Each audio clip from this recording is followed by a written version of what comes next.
Magandang araw po sa inyong lahat mga kababayan at welcome back dito po sa PNR at eto nga mga karibin natin, Diyos ko po, kapapasok lang mapatindig balahibong pasabog ni Aimee.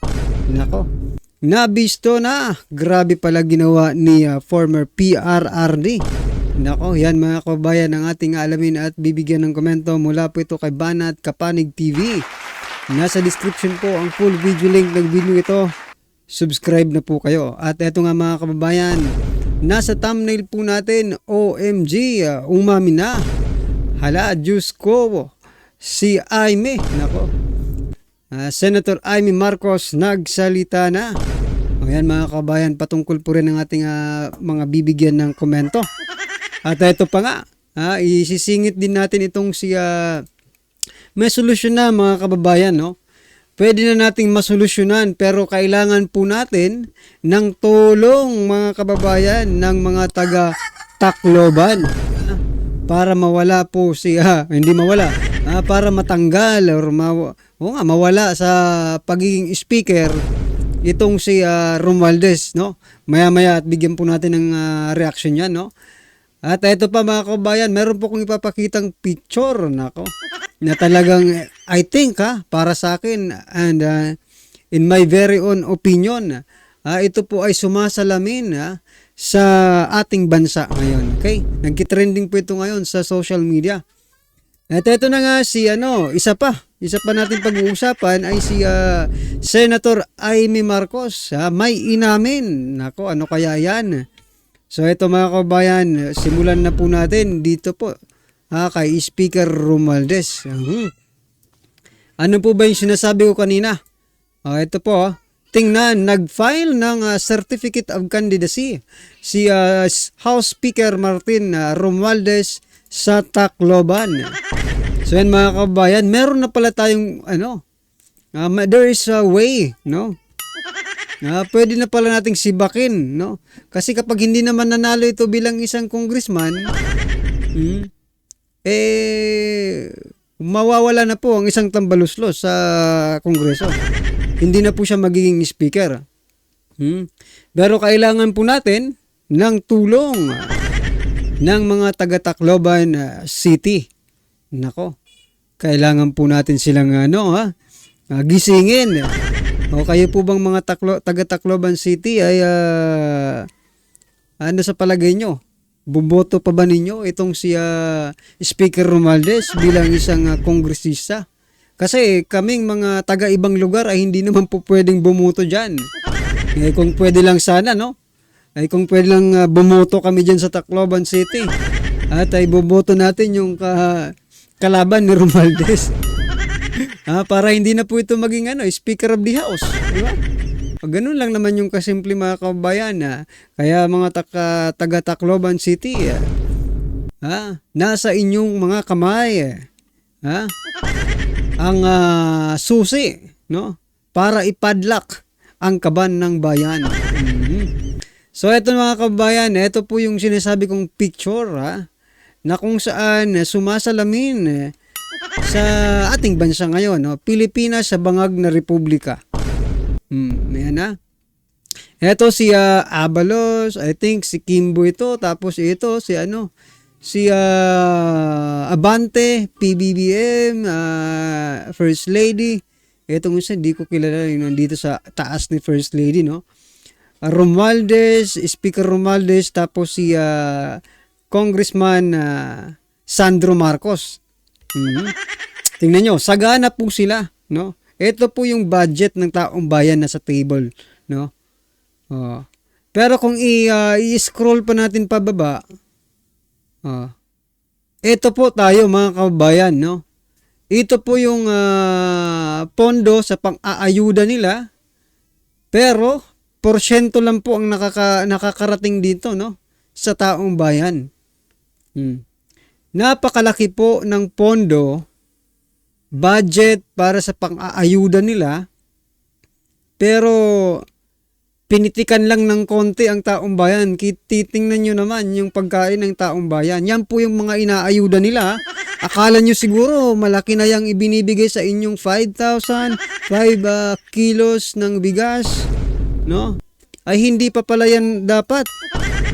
Kasi tingnan nyo, ito po yung pondo natin na nasa lamesa, pero ito lang po ang ibinibigay nila. So ano sa palagay nyo mga kababayan? Itong picture ba ito really represent our country today? The country's situation today? Well, ano naman po ang inyong reaction? I-comment na lang po sa baba kasi gustong-gusto ko lang i-share kasi parang tinamaan rin ako eh. No? Natamaan rin ako sa picture na ito. Katulad ninyo, mukhang masakit rin tingnan. Pero ito po talagang katotohanan, wala po tayong magagawa.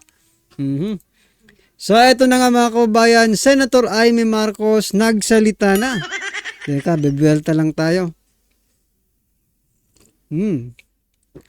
Nagsalita na po kasi marami po ang nagsasabi na siya daw ay namamangka sa dalawang magkabilang ilog.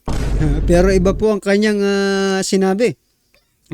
Iba po ang kanyang naging reaksyon doon sa mga nagsasabing siya ay namamangka sa dalawang magkabilang ilog. Ito po mga kababayan, basahin ko po ang kanyang sinabi. Kahapon po ito, October 1, 2024. Hindi ako namamangka sa dalawang ilog. Ako ang ilog kung saan nagtatagpo ang dalawa.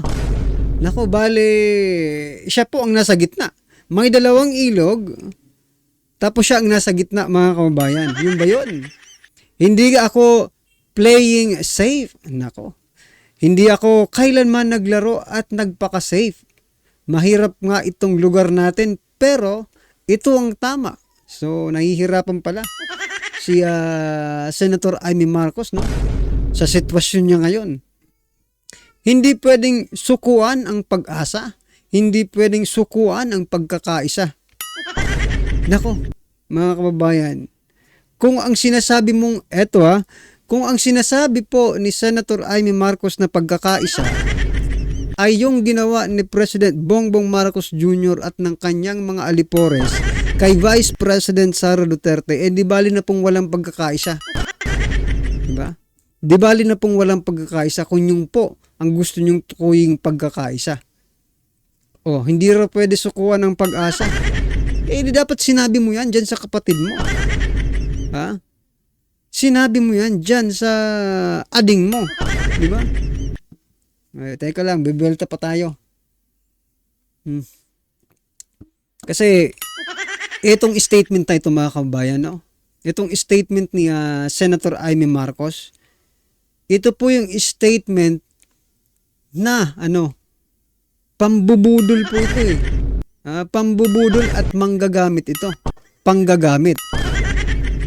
Kasi ang lumalabas, no?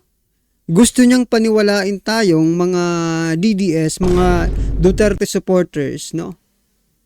Na mayroon pa rin, no, sa kanyang puso, no? Mayroon pa ring parte ng kanyang puso ang tumitibok. Nako. Para sa ating mga Duterte supporters.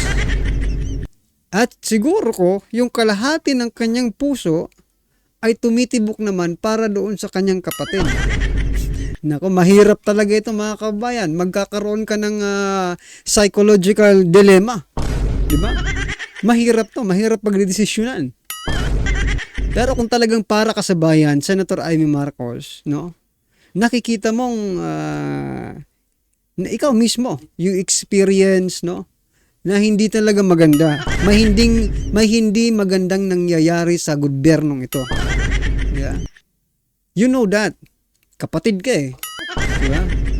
Pero bakit? Bakit hanggang ngayon? Kaming mga taong bayan umaasa pa rin, no? Noon. Pero ngayon parang wala na eh. Diba? Umaasa kami noon na baka makausap mo, no? Si PBBM at pag-usapan nyo kung ano man yung mga dapat, na mga unang dapat solusyonan bilang isang presidente, no?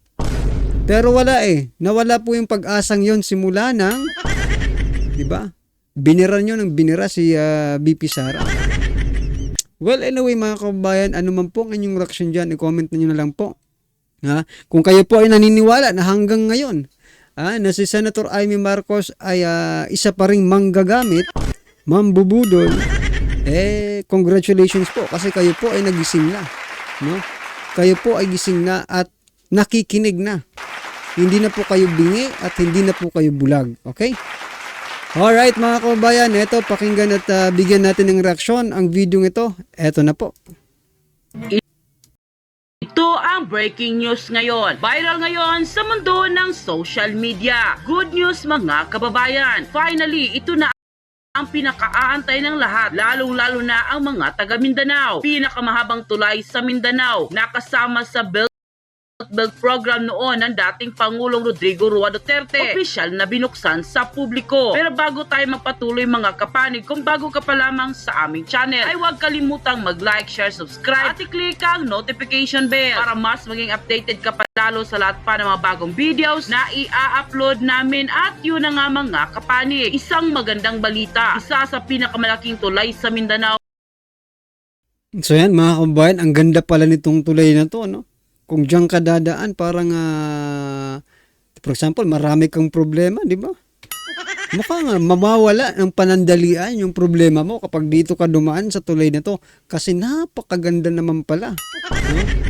No? Credit po nila yan sa kanilang administrasyon at marami ang nagsasabi. Or mayroon nagsasabi, hindi naman sila marami, na ito raw ay nagsimula kay Pinoy pa. O anong masasabi niyo dyan mga kababayan? Kay Pinoy ba talaga sinimulan ang construction nito? Wag niyo pong lukuhin ng taong bayan. Kung hanggang ngayon ang mga utak niyo ay dilawan pa rin, wala kaming magagawa dyan. Pero wag na wag yung sasabihin na itong tulay na ito ay sinimulan, no? Ang pagkukonstruct sa panahon ni Noynoy. Dahil marami po ang makakalaban niyo.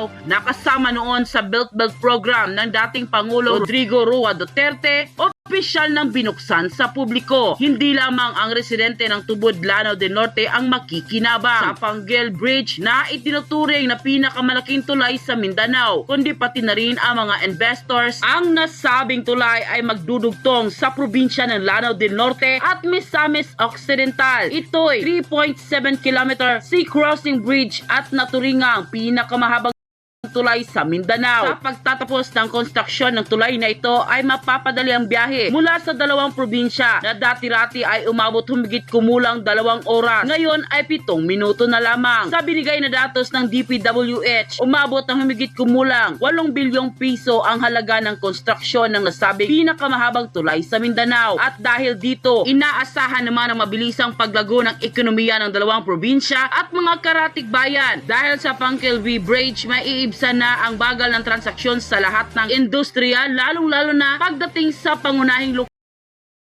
So, eto po yun mga kabayan, yung pagkakaiba, no, ng isang pangarap, di ba? Eto, pangarap lang kasi dati itong ano na to no, itong bridge na ito, pangarap lang dati ito ng mga taga Mindanao. No? Dahil nga po, no, dahil ang presidente noon ay may political will, no? Meron talaga siyang gustong gawin, no? Legacy na maipapamana pa. Makikita ng taong bayan talagang ginawa ng isang presidente ang lahat ng kanyang makakaya, kahit imposible, magiging posible as long as you have the political will na sinasabi. Nagawa po, no? 3,000 plus kilometers bridge, no, ng Mindanao. O, diba? Palakpakan po natin. Napaka-imposible tingnan, no? Kasi napakalayo. O, tapos, magiging ganito. Napakaganda pala nito. O, ano po yung gusto kong i-point out mga kabayan? Ito, pangarap lang Dito tayo mag-focus sa pangarap lang. O, di ba pangarap din po ni President Bongbong Marcos Jr. na pababain, hindi man maging 20 pesos ang kilo ng bigas, pero dapat pababain. Pero sa pangarap na yan mga kababayan, wala man lang tayong ni isang naramdaman na pagbabago. Ay meron pala. Pabago-bago pero pataas ng pataas yung presyo, hindi pababa ng pababa. Diba? O ano po ang gusto kong i-point out dito? No?